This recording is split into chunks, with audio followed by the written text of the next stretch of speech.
NEET aspirants, आप सब जानते हैं सुप्रीम कोर्ट ने कह दिया है कि रीनीट नहीं होने वाला है, तो एडमिशन की कर लो तैयारी। ये मैं शुरू से कह रहा था कि रीनीट नहीं होगा, आप अपनी तैयारियां करके रखो एडमिशन की, काउंसलिंग की। अब तैयारियां कैसी हैं, उसके लिए आपको कुछ चीजों का पता होना बहुत ज्यादा जरूरी है। सबसे पहला, काउंसलिंग कब शुरू होने वाली है, काउंसलिंग के चार्जेस क्या रहते हैं, सरकार की जो रजिस्टर सिक्योरिटी अमाउंट जाता है, रजिस्ट्रेशन अमाउंट जाता है, वो सब, और फीस स्ट्रक्चर कॉलेजेस वगैरह का कहां से शुरू होकर कहां तक जाएगा। स्पेशली उत्तर प्रदेश के बच्चों के लिए ये वीडियो है, या जो उत्तर प्रदेश में एडमिशन लेना चाहते हैं उनके लिए ये वीडियो है। एलिजिबिलिटी क्या रहेगी, अगर आप अदर स्टेट से हैं तो क्या एलिजिबिलिटी रहेगी, यूपी से हैं तो क्या एलिजिबिलिटी रहेगी, प्लस आपका डोमिसाइल। डोमिसाइल को लेकर बहुत सारे स्टूडेंट्स कंफ्यूज हैं कि कोई स्टूडेंट बिहार से है, महाराष्ट्र से है, एमपी से है, यूपी में एडमिशन लेना चाहते हैं, क्योंकि ऑफ कोर्स ये बात है यूपी में बहुत ज्यादा कॉलेजेस हैं, अच्छे कॉलेजेस भी हैं, तो उनका डोमिसाइल यूपी का बनवाना पड़ेगा या कहीं बाहर का डोमिसाइल उनका लगेगा, ये भी बताएंगे। प्राइवेट कॉलेजेस कि भैया कितने हैं, फीस स्ट्रक्चर अगेन क्या होगा, और उन कॉलेजेस में कोई बॉन्ड सिस्टम तो नहीं है, और कट ऑफ वगैरह क्या रहने वाली है, और डॉक्यूमेंट्स के बारे में। प्लस रिवाइज्ड कट ऑफ के बारे में कुछ स्टूडेंट्स का क्वेश्चन था कि अगर दोबारा रिजल्ट आता है तो क्या कट ऑफ जो थी, जो अनरिजर्व्ड के लिए 164 थी, ओबीसी के लिए 129 थी, एससी एसटी के लिए भी, ये कम होगी क्या या बढ़ेगी, इसके ऊपर भी थोड़ा सा डिस्कशन करेंगे। बिना किसी देरी के शुरू करते हैं, काउंसलिंग डेट के बारे में बात करते हैं। देखिए, रिवाइज्ड रिजल्ट आएगा, ये हम सब जानते हैं, और अगर ये वीडियो को आप रिवाइज्ड रिजल्ट के बाद देख रहे हो तो आप आगे का स्किप कर सकते हो, आगे देख सकते हो। जैसे ही रिवाइज्ड रिजल्ट आ जाता है, तुरंत मेडिकल काउंसलिंग और मेडिकल काउंसलिंग कमेटी जो है एमबीबीएस की काउंसलिंग शुरू कर देगी, एक हफ्ते के अंदर शुरू हो जाएगी। एमबीबीएस की काउंसलिंग शुरू होगी, उसके 2 या 3 राउंड के बाद शुरू हो सकती है हमारी क्या, आयुष काउंसलिंग। अब आयुष काउंसलिंग जैसे ही शुरू होगी तो नोटिफिकेशंस वगैरह आएंगे। अगर आप उत्तर प्रदेश की काउंसलिंग की बात कर रहे हैं तो UPAyushcounseling.com करके वेबसाइट है, वीडियो के लिंक डिस्क्रिप्शन में लिंक प्रोवाइड कर दूंगा। वेबसाइट को आप रेगुलरली विजिट करते रहिए, काउंसलिंग जैसे ही शुरू होगी आपको अपडेट मिलेगा। लेकिन अगर आप कमजोर हैं इन सब चीजों में कि भाई वेबसाइट के झंझट में नहीं पड़ना है, तो आप इंस्टाग्राम पर मुझे फॉलो कर लीजिए, चैनल को सब्सक्राइब कर लीजिए, हम आपको अपडेट दे देंगे काउंसलिंग कब शुरू हो रही है। डेट अभी अनाउंस नहीं हुई है कोई भी, तो किसी के झांसे में आप मत आइएगा। इसके अलावा बात करते हैं थोड़ा सा चार्जेस वगैरह के बारे में, उत्तर प्रदेश आयुष काउंसलिंग से रिलेटेड। देखिए, यूपी आयुष काउंसलिंग में आप 2 तरह से पार्टिसिपेट कर सकते हैं। एक कर सकते हैं आप गवर्नमेंट कॉलेज के लिए, अगर आप यूपी के डोमिसाइल हैं तो। आप यूपी से बाहर के हैं और यूपी में गवर्नमेंट कॉलेज के लिए आपको पार्टिसिपेट करना है, तो आप AA CCC में आपको जाना पड़ेगा। उसके लिए एक सेपरेट वीडियो है, आई बटन में लिंक दे दूंगा, जाकर देख लेना। यूपी के डोमिसाइल अगर आप हैं और गवर्नमेंट कॉलेज के लिए पार्टिसिपेट करना चाहते हैं, तो आपको बता दूं 25,000 के आसपास तो आपका जाएगा सिक्योरिटी अमाउंट, जो कि सरकार को जाता है। 2500 के आसपास आपका जाएगा रजिस्ट्रेशन चार्जेस। जो ये 25,000 है, ये आपका लगभग 5 महीने में वापस मिल जाएगा। हालांकि 5 की जगह 7-8 कर देती है यूपी आयुष काउंसलिंग, वो उनका बहुत बहुत बड़प्पन है, तो मिल जाता है। हालांकि वापस देर सवेर होगा, मिल जाएगा। गवर्नमेंट कॉलेज के लिए ये वाला पैसा वापस नहीं मिलता है, जो रजिस्ट्रेशन वाला होता है। इसके अलावा अगर आप प्राइवेट कॉलेज के लिए पार्टिसिपेट कर रहे हैं तो 50,000 आपका जाएगा क्या, सिक्योरिटी अमाउंट। ये प्राइवेट का इधर लिखते हैं अपन लोग, ठीक है।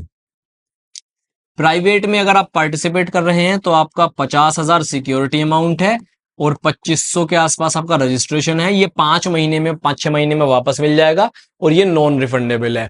लेकिन अगर कोई ऐसा बच्चा है जिसको दोनों में पार्टिसिपेट करना है, गवर्नमेंट में भी और प्राइवेट में भी, तो उसके लिए सिर्फ 50,000 वो पेमेंट कर रहा है जो सिक्योरिटी की, वो फिर दोनों की चॉइस फिलिंग कर सकता है, गवर्नमेंट की भी चॉइस फिलिंग कर सकता है और प्राइवेट की भी कर सकता है। अब मान लीजिए आपने फर्स्ट राउंड में तो सिर्फ 25,000 की पेमेंट की थी, लेकिन आपको समझ में आ गया सेकंड राउंड तक कि आपका जो है गवर्नमेंट नहीं मिलने वाला है, अब आपको प्राइवेट के लिए पार्टिसिपेशन करना है। उस कंडीशन में क्या है, आप बाकी के 25,000 की पेमेंट कर सकते हैं वेबसाइट पर फिर से, और आपका अपडेट हो जाएगा अकाउंट, जो आपका अकाउंट होगा वेबसाइट के ऊपर, और फिर आप प्राइवेट के लिए भी पार्टिसिपेशन कर सकते हैं। तो ये बात हो गई। इसके अलावा अगर हम बात करें और दूसरी चीजों के बारे में, जैसे कि डोमिसाइल, जिसके ऊपर जिसको लेकर के बच्चे बहुत ज्यादा परेशान होते हैं। मान लीजिए आपको यूपी में एडमिशन लेना है और आप किसी भी स्टेट से हैं, आप यूके से हैं, आप राजस्थान से हैं, आप बिहार से हैं, आप महाराष्ट्र से हैं, एनी स्टेट, बट आपको एडमिशन कहाँ चाहिए, यूपी में चाहिए। तो डोमिसाइल जो है ना दोस्तों आपका, आप जिस स्टेट के हो उस स्टेट का लगेगा, तभी तो पता चलेगा कि आप किस स्टेट से आकर यूपी में एडमिशन ले रहे हैं। तो आपका जो डोमिसाइल है वो आपके अपने स्टेट का लगेगा। अब इसका बेनिफिट क्या है सरकार को, डोमिसाइल ना ही लगाएं चल जाएगा काम, है ना। ये जरूरी क्यों है? जरूरी इसलिए है, मान लीजिए उत्तराखंड में आप बिलोंग करते हैं किससे, ओबीसी कैटेगरी से, और आपके मार्क्स हैं कितने 150, और आपको एडमिशन लेना है उत्तर प्रदेश में। तो आप सोचोगे कि ओबीसी की कट ऑफ कितनी है, 129 है, आपका हो जाना चाहिए एडमिशन। नहीं होगा। क्यों नहीं होगा? क्योंकि आप उत्तराखंड में ओबीसी हैं, 150 आपकी है, लेकिन अगर आप उत्तराखंड छोड़ के उत्तर प्रदेश में आते हैं एडमिशन के लिए, तो आप अनरिजर्व्ड कैटेगरी में काउंट किए जाएंगे। और ये पता कैसे चलेगा सरकार को कि आप दूसरे स्टेट से आए हैं? वो आपके डोमिसाइल से पता चलेगा कि आप कहाँ के रहने वाले हैं, उत्तराखंड के रहने वाले हैं। तो आपका एडमिशन इसलिए नहीं होगा। अनरिजर्व्ड कैटेगरी की जो कट ऑफ है वो 164 है, या रिवाइज रिजल्ट आ गया तो चेंज हो गई तो फिर वो रहेगी, इसलिए आपका 150 पर उत्तर प्रदेश में नहीं होगा। तो आपको उत्तर प्रदेश के लिए अगर आप किसी अदर स्टेट से हैं, जनरल कैटेगरी में क्वालिफाई करना पड़ेगा, जो कि 164 कट ऑफ है, ये मैंडेटरी है। तो डोमिसाइल का और कट ऑफ का आपको झंझट समझ में आया क्या है।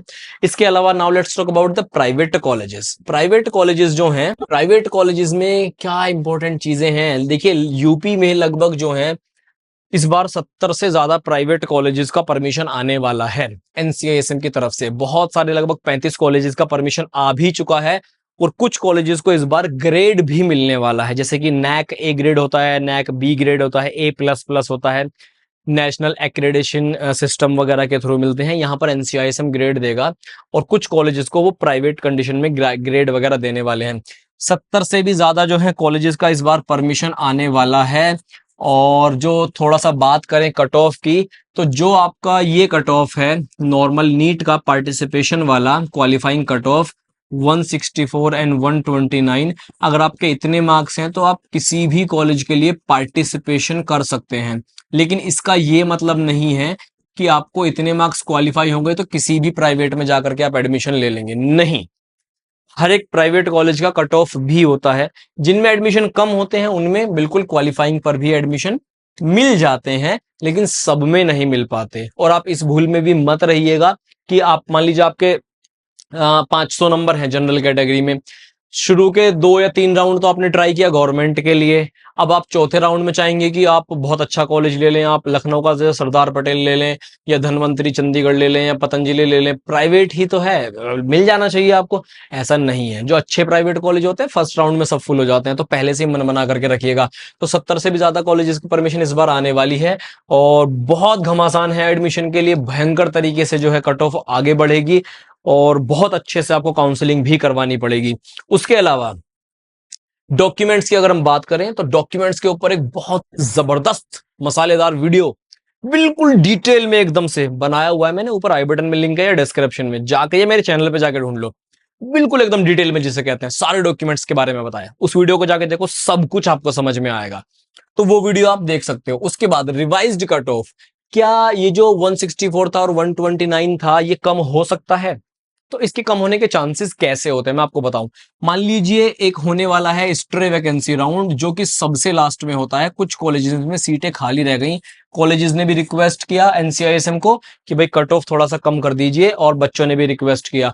एनसीआईएसएम अगर मान गया तो क्या होगा, ये जो 164 है इसको कम करके 154 लगभग कर दिया जाएगा, 129 को 119 के आसपास कर दिया जाएगा, 10 नंबर लगभग कम कर दिए जाते हैं, अप्रोक्स बता रहा हूं, परसेंटाइल के हिसाब से कम होता है, लेकिन लास्ट राउंड में कम हो जाता है। लेकिन जरूरी, बहुत इंपॉर्टेंट बात, कंफर्म नहीं है कि कम हो ही जाएगा। कुछ कई बार ऐसा हुआ है कि कम हुआ है, और कई बार ऐसा हुआ है कि कम नहीं हुआ, तो ये ध्यान रख के चलिएगा। इस बार का मुझे क्या लगता है कि कम होगा नहीं होगा, इंस्टाग्राम पे बताएंगे, फॉलो करो और मैसेज करके पूरा क्वेरी लिखना, आपका नेम ये है, इतने मार्क्स हैं, और इस स्टेट से आप बिलोंग करते हैं, क्या कट ऑफ कम होगा या नहीं होगा, रिवाइज्ड कट ऑफ। ऐसे करके पूछोगे ना तो जरूर रिप्लाई करूंगा। तो इस वीडियो में इतना ही है, bye bye everyone, take care.